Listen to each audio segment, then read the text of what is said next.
Did you know that if life was easy, it would not be worth living? Welcome to Atlantean Gatekeeper. I am your host, Stefan Podszewski. The armies are going to try to escape this whole breath. Eventually, they all will realize that this whole war is pointless and it's just not worth fighting anymore. But each time the US and Canadian soldiers are moving backwards a little bit to avoid falling into the sea or being swallowed by the earthquake, the Chinese are going to move forward thinking that they need safe ground, they need to stay alive, and this is keep going and going until eventually the end is not pretty, because US is dumb enough right now to send the units all over the world. It's South America, Middle East, Europe, even to Australia for some reason. I don't understand that part. I have no idea what's going on over there. Iran is going to be next target. As soon as the new president comes to power, Iran, Lebanon, the boots are going to be on the ground, which is the whole world is going to opposing that, but they don't listen. But, I think behind the scenes, this is supposed to happen, this needs to happen. The empire needs to collapse. The forces need to somehow be disposed. And this is the only way in this mass conflict where they exhaust all the weapons, they exhaust all the resources they have. And finally, there is going to be silence. But when the dust settles down, the earth is going to be still shaking. There's going to be plenty of hardships. No transportation.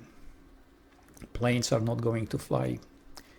No roads are going to be damaged. The railroad is going to be damaged. So my suggestion to you is go get organized on a local level and just try to help each other. Don't be antagonistic to people from different religion or different views. After all, we are all one, for God's sake. This not need to happen like that, but the end result is we all go and we are going into happy place. So don't despair, don't be upset, don't be scared. First of all, because when you are scared, you will not be aware that you are no longer here. I am helping people cross to the other side. This is a spontaneous process. I help many. I don't know how many. The number is probably, it's a double digit, but how high, I don't know, because I don't know. When I need to be there, I am simply there. And usually I'm helping those guys who died and they have no idea that they are dead, and this is something sometimes very dangerous, because you never know what to expect. There are other beings around, they are not so friendly, and it's a risky business. Believe me, I was attacked once, so probably twice. I don't know, the second time I am not sure what was that, but I want you to be aware of that. Meditate as often as you can. Don't be religious about that. Just do something that it comes naturally.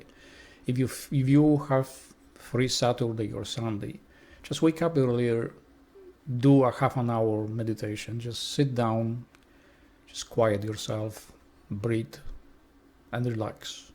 And just try not to think about anything. I know that's harder said than done, but contemplate and look for the good things. Start with saying, I am grateful for, I am so happy that, and start that, and you will see the mental attitude is going to change, which is giving you a better chance to see in the rational way the surrounding world, and it's giving you better chance to position yourself in a better situation where you don't need to suffer, because suffering is not necessary. The pain is always going to be there. When it comes, but the suffering doesn't have to be there. Unless if that's your desire, that you want to see, you want to be martyr, you want to just be a victim by choice, then there is nothing I can do for you. After that war, Europe is going to be completely different. There is not going to be any more influence from the USA. They will be on their own. This does not mean that the Europe does not want to have cooperation or trading with America, but there is this deep wound, the lack of trust. There are lots of things that are going to come up, not yet, but soon. There are people that are going to say things. What was the plan? How this was supposed to unfold, and this is going to upset lots of people. So the tensions, the lack of trust is going to be hanging over them. But Europe is going to swing back very quickly, despite what people are saying about Putin and Russia. Russia is going to be the most important place of science and technology and art. Is going to be recognized as one of the best, much like Cairo or Egypt, overall, with the pyramids, or Greece, the old Greece. The key point in that war is going to be the Krakow Treaty. It's one of the most important documents that is going to be signed in 21st century. It's going to give a birth to a new Security Council, the European Security Council. The European Union is going to collapse, UN is going to collapse, NATO will collapse, but they are going to be replaced with different security forces, where first the mostly Slavic countries are going to join it. Eventually others will join too, having one military forces looking after well-being of all. And it's not going to be like, oh, you contribute more, then why we are going to look after you more. It is going to be on an equal partnerships. So each country is going to have their own internal system, but at the same time, you are going to have a freedom to move around each one of them. The borders are going to be open, yet you need to respect the law of the land. When you go, let's say, from Slovakia to Poland, you need to follow the rules that are in Poland. If you move from Poland to Slovakia, you need to follow the rules of Slovakian people and respect them, their customs. Same thing with Hungary, because the first countries that will come together is Hungary and Poland, forming that Krakow Treaty. Russians are going to join that later. Of course, Putin is not going to be around anymore. I don't know how he's going to end up, but people will remember him as a great leader. So right now there is a lot of anonymity towards him, but he's not going to be remembered like that. He is dictator, he is leader of a regime, but he will be remembered as a good tactic in a military field. Zelensky is not going to survive. I mean, people in Ukraine will eventually stand up for their rights and take control of whatever country they have left, because the damage is going to be very serious. And to heal the wounds after this internal conflict, because there is like 130 nationalities living there. There is a lot of different fraction of religion there, political views, philosophies. It is going to take some time to heal the wounds, but they eventually are going to come together and say, you know what, it's not worth fighting, let's work together. And that's how this is going to end. And you might think that this is not much time, because many are predicting the end of this world in about 20 years with the big micronova, solar super flare. It's not going to be as drastic as they are predicting. And I already saw that and was given details. Actually, it's amazing what will happen next after that. The final moment, this ending of that frequency band, is going to be actually that micronova. But as you understand, the seasons, when one season ends, the other starts. The winter time, which is going to be the part after this micronova, is usually a time of renewal. This is where the elements, the energies gather together. The surviving rate of humans on Earth after that is going to be, they already show me the number, 0.0054. You can do the math, you can figure out what the number is. For some of you are under the impression that we don't like USA, or we are kind of negative about them, about their politics and what's not. It's not so. Some things need to be said the way they are said, because there is no other way to saying those things. And the biggest enemy of USA is USA itself. It's staggering to me, or I'm kind of puzzled how few people are keeping the US nation hostages. This is the richest country on this planet, and yet they are broke.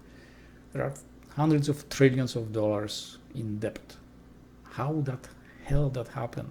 And those people, they have no chance of ever paying that debt ever. And the funny part is, money has no value whatsoever.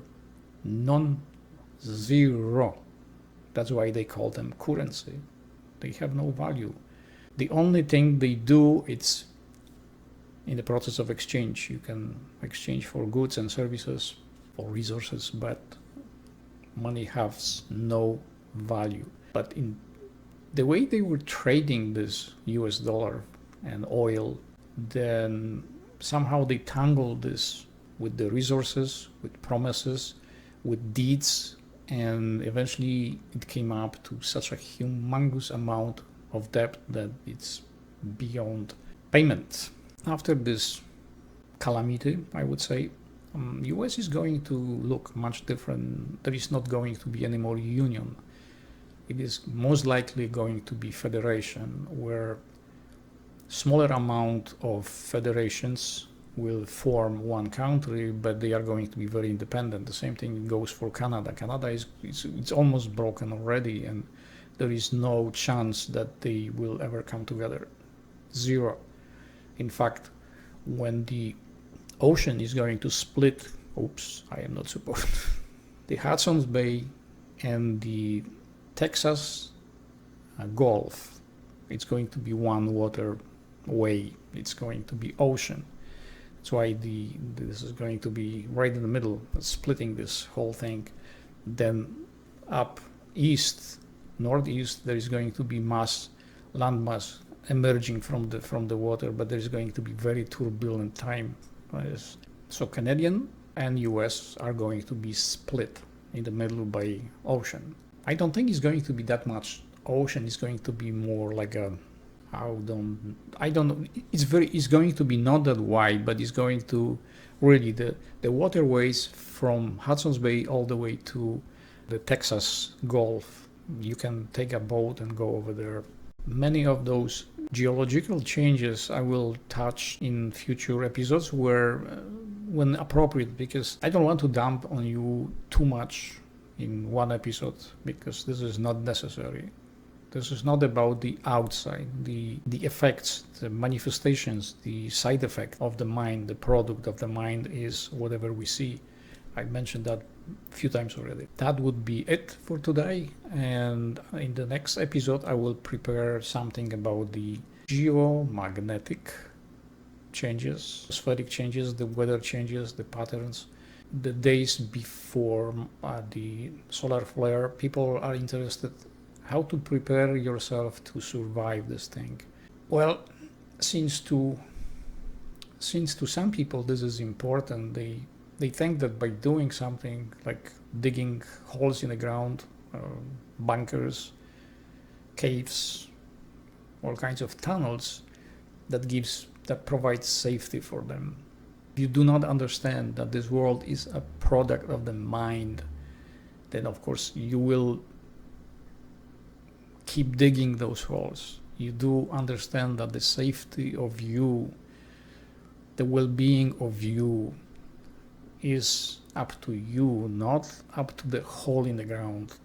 The hole in the ground is not going to keep you safe. It's you who is holding you safe, and you are always safe. The only thing that you are experiencing is the external manifestation that you desire to experience. You wanted to see how that feels. So your senses can experience that. So you have some kind of reference point how it is to be in the middle of this hellish condition. You want to see it firsthand because people are telling you when you have this meeting with all the other people in the other reality. They sometimes mention that, oh, this was fun, and it's like you have no absolutely reference to how that was.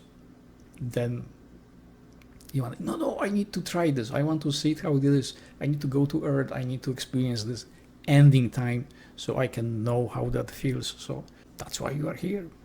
And of course, I am not mean, and I will give you some pointers. I will provide some suggestions what would be the best thing to do, because I understand that no matter what I will say, there are still going to be people that in their mind they need to do something to feel safe, to kind of hang on to life as long as they can. I cannot deny them that, so I will do my best. Okay, till next time.